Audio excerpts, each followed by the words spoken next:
I beseech you therefore, brethren, by the mercies of God, that ye present your bodies a living sacrifice, holy, acceptable unto God, which is your reasonable service. We, being many, are one body in Christ, and every one members one of another.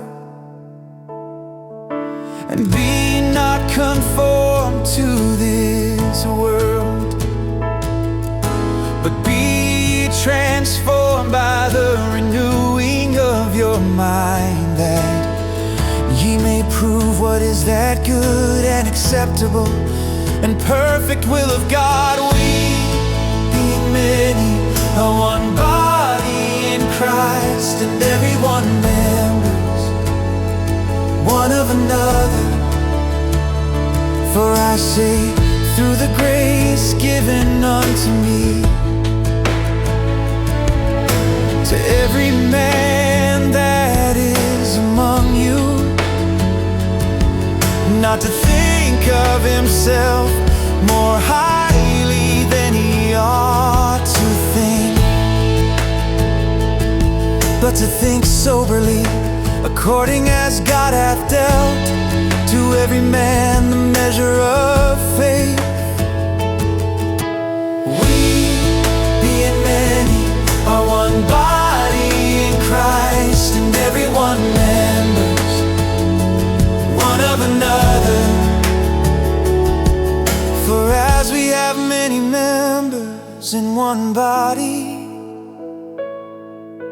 and all members have not the same office, so we, being many, are one body in Christ, and every one member one of another.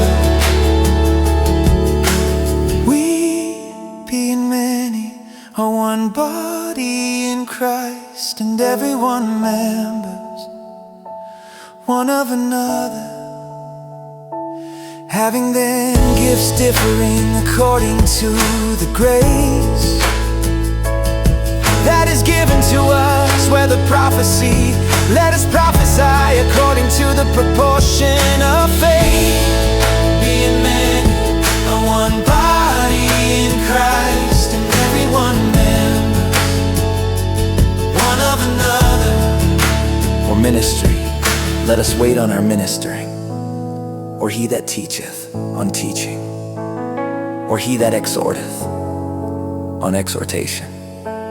We, being many, are one body in Christ, and every one members one of another. He that giveth, let him do it with simplicity.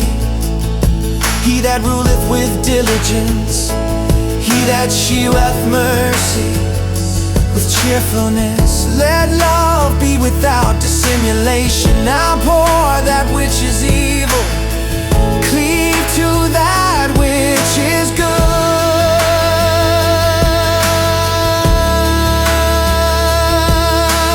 We, being many, are one body in Christ, and every one members one of another.